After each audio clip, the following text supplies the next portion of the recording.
Maksudnya gini, kita pengen anak baca Quran malah trauma untuk menghafal, bahkan buka dan nyentuh tuh, gitu ya. Kan lagi sebel tuh sama narasi lelaki tidak bercerita ya, pret banget kan itu ya.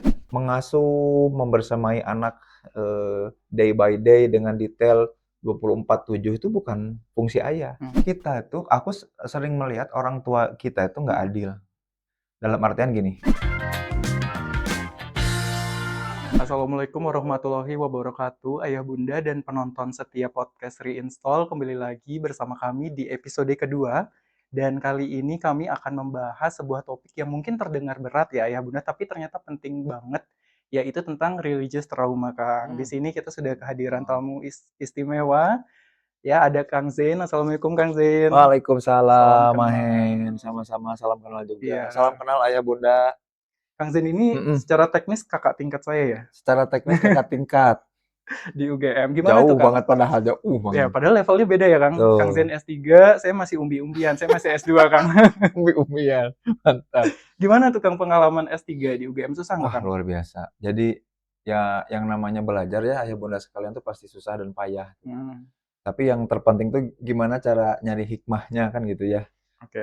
Pokoknya segala sesuatu yang terjadi diambil apanya? Hikmah. Diambil hikmahnya. Kalau Gitu. S2-nya kan UI ya, Kang, ya? S2-nya di UI, Kalau itu. boleh tahu apa motivasinya berpindah Pindah ya. sampai ke Jogja, Kang? Jadi gini, dulu itu ceritanya pas nyari sekolah lagi, aku tuh nyari kampus yang dia itu banyak ngundang profesor dari luar. Oh, Pas I aku see. lagi beres S1, Hmm, kampus mana ya yang poster ngundang profesor luar negerinya tuh banyak? paling banyak. UI. Oke. Akhirnya daftar S2 di UI. Nah, pas lagi di UI memang banyak profesor, ketemu profesor dari luar negerinya banyak banget. Hmm, Nah, pas lagi mau ngambil S3, kebetulan justru UGM lagi gencar-gencarnya ngundang banyak profesor waktu hmm. itu. Jadi daftar, alhamdulillah dua-duanya keterima ya, ke UI waktu itu keterima, Wah, keren ke banget. UGM keterima, Gak galau tuh, Kang, alhamdulillah. milihnya. Apa? Kan kedua-duanya keterima kan? Berarti Betul betul.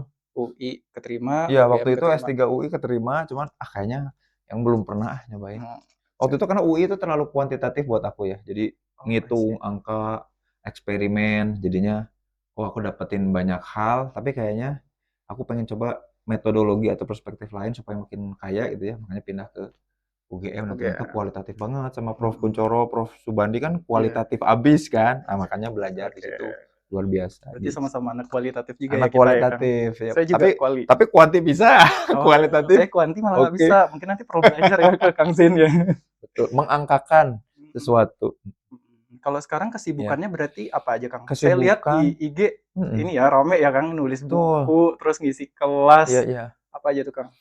Jadi kalau kesibukan utama tuh sebenarnya pengen pengen jadi solusi atas kesehatan mental bangsa aja, intinya Oke. gitu.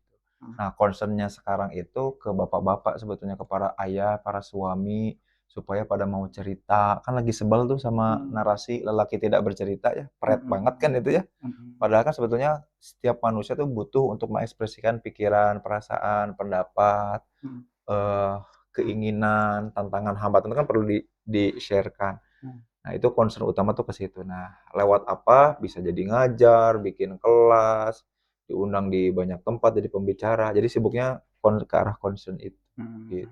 Jadi dosen juga nggak, Bang, Jadi sekarang? dosen juga, ngajar Oke, juga, luar alhamdulillah. biasa ya, udah banyak sekali dan fokusnya Peneliti ke juga. peran ayah ya berarti ya? Sekarang lagi concern ke situ. Sering disuarakan. Iya juga ya, Kang, ya, Betul. sekarang di Indonesia kan bukan sekarang ya, Mhm. dari dulu bahkan ya sering Yes. ada isu fatherless. Nah, itu dia. Iya, penting banget memang itu, Kang. Makanya sebenarnya gini sih, isu isu fatherless itu juga harus disikapi dengan benar Mhm, karena seringkali kita jadinya salah memahami soal fatherless. Fatherless mhm, itu berarti kan seringkali bilang kayak gini, ayah yang kemudian tidak berfungsi. mmm, betul. Padahal fungsinya juga belum tentu hal yang tepat gitu. Maksudnya gini, mengasuh, membersamai anak day by day dengan detail 24/7 itu bukan fungsi ayah. Mmm, Malah literatur atau penelitian apapun tentang ayah bersama anak itu tidak pernah sebaik dengan anak dengan ibu mmm, gitu. Makanya sebetulnya fatherless-nya juga harus dikoreksi lagi, mmm, bukan berarti ayahnya harus mengasuh, bukan, mhm, karena ternyata nggak signifikan buat pertumbuhan atau pendidikan anak. Tapi ayah yang kemudian hadir memfasilitasi pertumbuhan lewat apa, pemikirannya, karakter profesionalismenya. Jadi bukan harus ikut ngasuh, nyebokin, main bareng 24 jam, bukan kayak gitu. Tapi mhm. ada hal-hal yang harus dibenahi lah tentang fatherless itu. Ya, bukan berarti harus sama persis seperti ibu Bukan, ya, tapi bukan. memang ada peran krusial yang sering Yes, dilupakan gitu ya. betul. Mungkin nanti kita akan mengulik itu juga ya Yap, Kang untuk topik betul. kita hari ini, tapi sebelum kita ke Mm-mm. sana, saya dengar Kang Zin ini salah Mm. satu Sakinah lovers ya, sering baca Ih, bukunya. Sakinah lovers dong.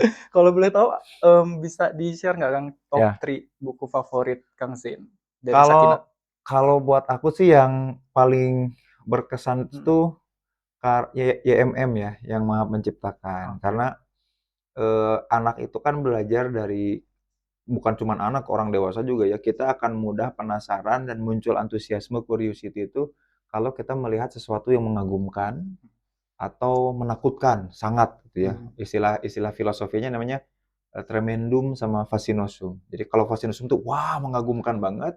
Kalau tremendum tuh saking menggelegarnya sampai kita takut. Nah, mhm, kita curious atau penasaran akan dua hal itu. oke.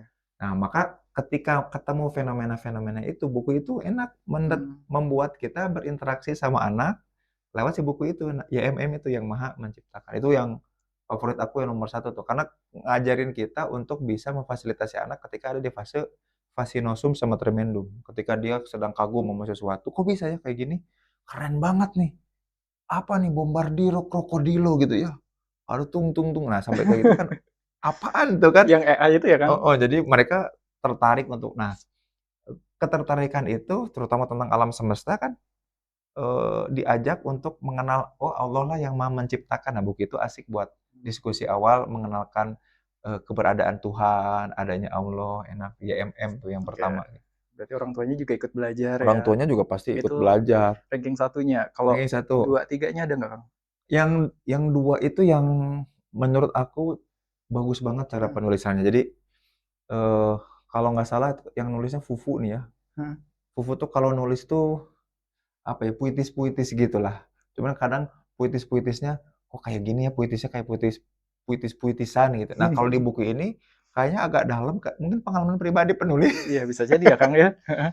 tapi bagus. Kenapa aku harus memaafkan ya kalau nggak salah judulnya tuh, bagus banget. Jadi Mmm, jadi kan anak tuh belajar ego ya, belajar rasa kepemilikan. Maka kalau kepemilikannya terlanggar atau dilanggar itu kemudian dia gengsinya tinggi kan. Sulit untuk bisa memaafkan orang lain atau minta maaf atas kesalahan atau pelanggaran atas egonya atau kepemilikannya orang lain. Nah, buku itu tuh bagus karena reflektif tuh. Jadi nganterin orang tua ketika membacakan sama anak, ngajarin orang tua juga buat minta maaf sama anak, ngajak anak mau minta maaf. Nah, pun juga ngajak anak mau untuk minta maaf atas kesalahannya dan juga mau memaafkan kalau orang lain melanggar egonya, rasa mhm, kepemilikan.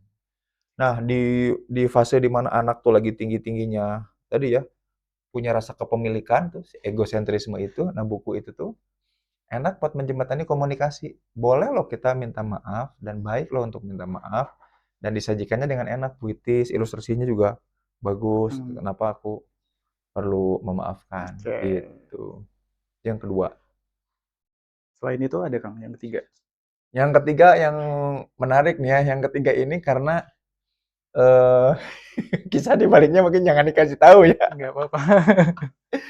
Tapi buku ini tuh dulu dibikin, tapi ternyata nggak begitu laku kalau nggak salah. Kalau kalau cerita Kang Sanun tuh katanya bilangnya, buku ini susah banget ngejualnya." Oh gitu. Tapi buku ini justru menarik buat aku untuk ngajakin anak punya wawasan atau mindset global.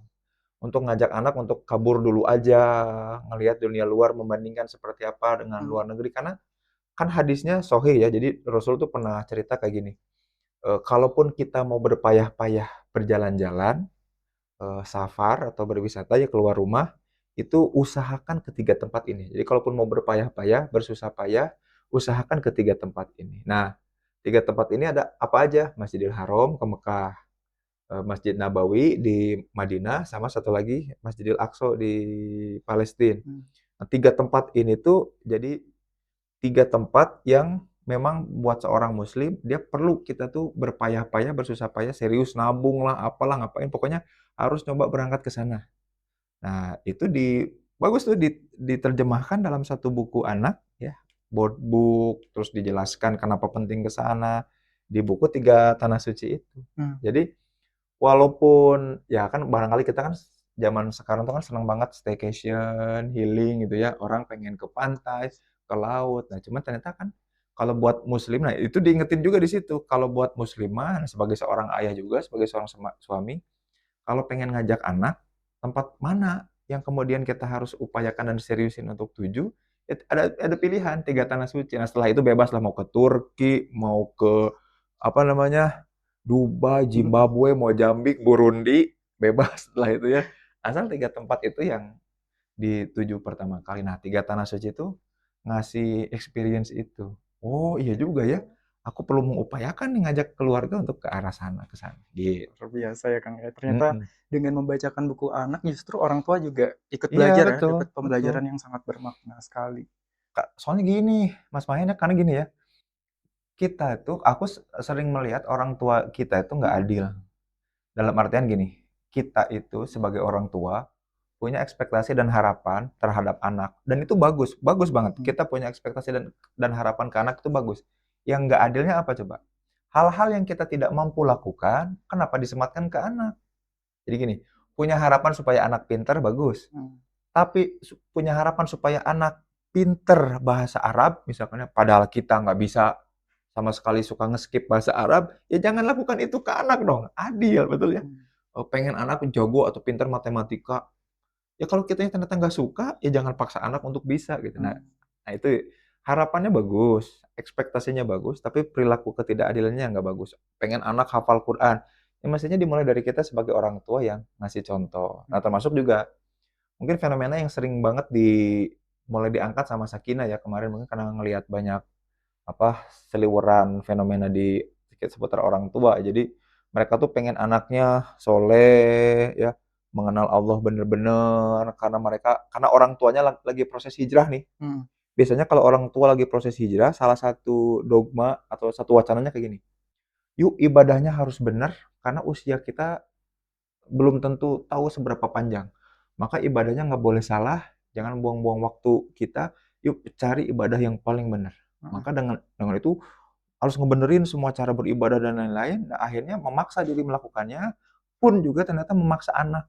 Punya harapannya bagus, tapi berperilaku tidak adil dan tidak sesuainya juga bahaya. Nah, iya, hati-hati tuh anak bisa jadi trauma ya, malah nggak mau untuk maksudnya gini, kita pengen anak baca Quran malah trauma untuk menghafal, mhm, bahkan buka dan nyentuh tuh, gitu ya, punya punya efek negatif gara-gara tadi ya, mengalami pengalaman yang tidak menyenangkan terkait dengan hal itu, sehingga jadi nggak suka sama hal itu, gitu. Itu yang iya.